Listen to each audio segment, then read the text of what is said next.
Paradigma orientado a objetos, funcional, declarativo, imperativo, orientado a eventos. O que diabo é tudo isso? O que afinal de contas é um paradigma? Se é isso que você quer descobrir, você está no lugar certo porque eu vou te contar hoje. Bora lá!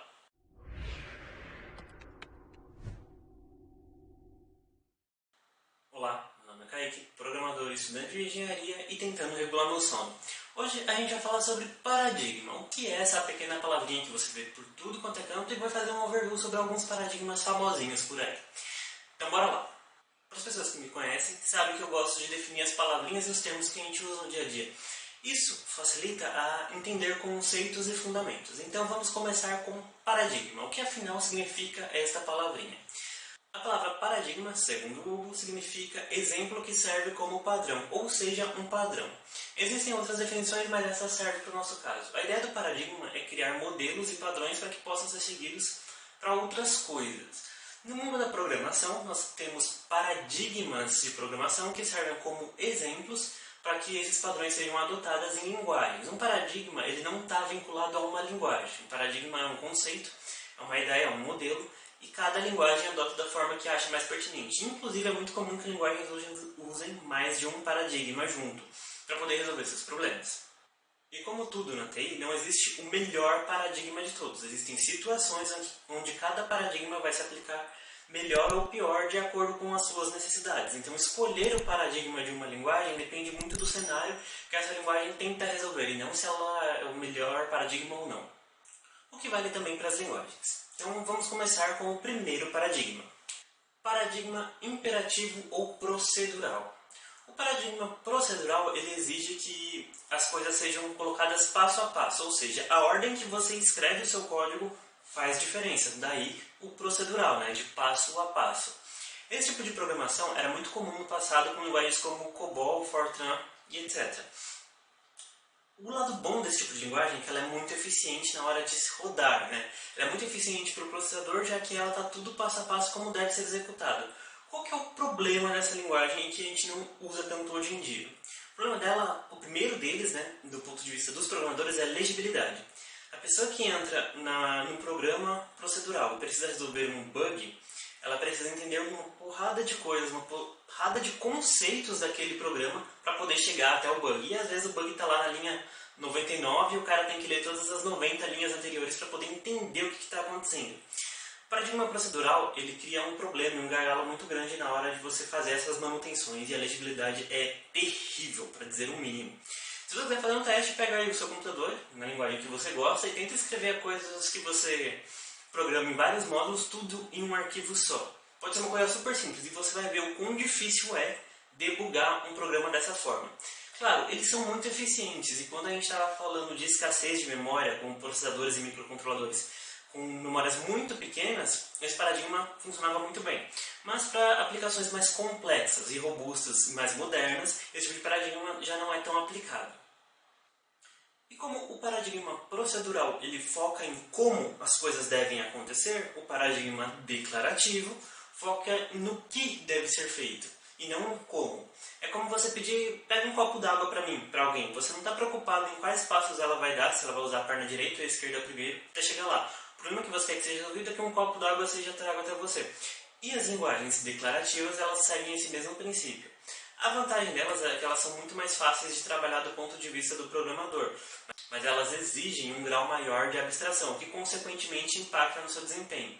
Hoje, com os computadores modernos, isso não é tanto um problema, mas no passado, com processadores um pouco mais fracos, muito mais fracos, uma linguagem declarativa ela é muito problemática em termos de desempenho. Ou é. O próximo da lista é o paradigma funcional, e como o seu nomezinho sugere, ele é baseado em funções. Você separa os seus problemas em funções pequenininhas e essas funções vão executando e depois você junta elas em uma resposta final. É muito utilizado quando a gente está falando de problemas matemáticos. E é isso mesmo que você pensou. As funções que você viu lá na escola também são as funções aqui da programação. Claro, vão ser feitas diferentes, mas elas podem ser separadas de forma bem matemática. Você separa a sua fórmula gigantesca matemática em pequenas funções e essas funções são resolvidas individualmente até você juntar tudo em um resultado só. Uma linguagem muito popular que faz isso é a Haskell, mas você consegue usar a programação funcional em outras linguagens, que também tem outros paradigmas. No JavaScript e no Python você consegue usar um pouco de programação funcional, tranquilamente. Esse paradigma é bastante interessante para problemas matemáticos, como eu falei, mas existem limitações para o que ele pode ou não fazer. Claro que existem linguagens hoje que se baseiam totalmente em paradigma funcional, são bastante populares. Inclusive, se você quiser que eu traga um vídeo só falando sobre linguagens funcionais, eu posso fazer. Então, deixa aí nos comentários e, claro, me dê seu like, compartilhe o vídeo, se inscreve no canal e me diz aí que linguagem funcional ou qual linguagem você quer que eu traga aqui para a gente ver em mais detalhes. A gente pode falar sobre isso e o comentário mais curtido ou que tiver mais repetido, eu posso pensar em trazer um vídeo lá já nas próximas semanas falando sobre o que vocês querem. Beleza? Então, bora continuar. Desses que eu falei até agora, esse provavelmente é o mais famosinho de todos, que é a orientação a objetos. Esse paradigma se tornou popular lá na década de 90 porque quando ele surgiu com o Java, a grande questão dele, o grande up que ele deu é a portabilidade.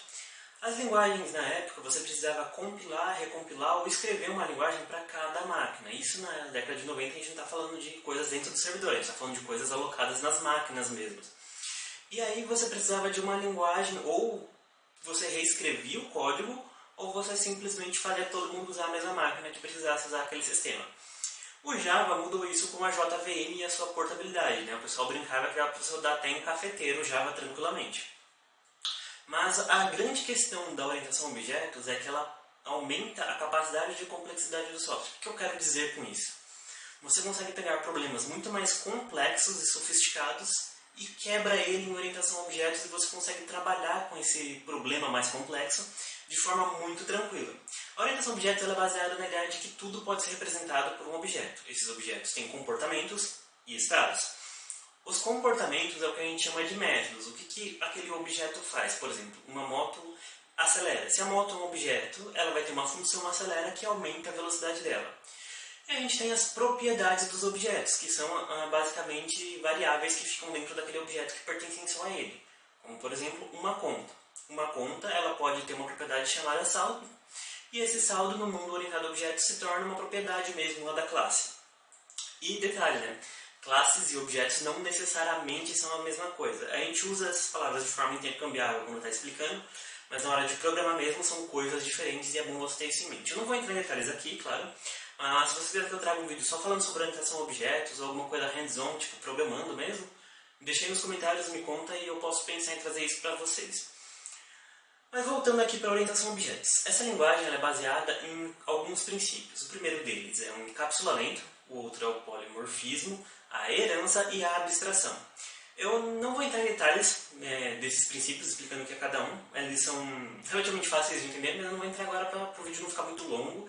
A gente não se estender em uma coisa que não é o foco do vídeo. Mas, de novo, se vocês quiserem um vídeo falando só sobre orientação a objetos, eu trago e a gente conversa mais sobre isso. Exemplos de linguagens que usam orientação a objetos. Tem o Java, como eu falei, tem C++, C Sharp, Python e algumas outras, né? E lembrando, muitas dessas linguagens usam mais de um paradigma de programação. Elas combinam alguns paradigmas para resolver problemas mais complexos, que é uma vantagem ter mais de um paradigma para se trabalhar. Mas, continuando. Por fim, o orientado a eventos. Esse eu tenho certeza que você já viu muito, mas você não sabia que se tratava de programação orientada a eventos. Sabe onde? Jogos. Jogos e formulários. Tudo que depende de um evento para ser disparado é uma linguagem de programação orientada a eventos que está trabalhando ali no fundo. Em um jogo, por exemplo, quando você aperta um botão para o seu personagem pular, o jogo está ouvindo os eventos dos botões. E quando você aperta um determinado botão, uma ação é desencadeada a partir desse evento, como no caso, pular. E pular pode, por exemplo, mudar o gráfico, colocar uma animação diferente na tela, dar pontos de vida, caso você pule de um lugar muito alto e acabe se machucando, quer dizer, tirar pontos de vida e etc. Então, um evento dispara uma série de comportamentos dentro do jogo, e no jogo é um melhor exemplo que a gente pode pensar em programação orientada a eventos. De novo, se vocês tiverem linguagens que usem esse tipo de paradigma, a gente pode trazer um vídeo para conversar sobre isso. Mas basicamente é isso. São esses os paradigmas que eu trouxe hoje. Existem outros, tá? Esses aqui são os mais famosinhos, eu fiz um compilado. E aí, me diz aí, qual desses paradigmas você achou mais interessante, qual você está mais animado para aprender, ou o que você está usando agora? Me conta aí nos comentários, curte, compartilha, manda para os seus amiguinhos que você acha que pode ajudar a entender esses paradigmas e toda essa questão de paradigma. Se Se inscreve no canal se você quer ver mais conteúdo como esse. E se você chegou até aqui, valeu, falou e até mais.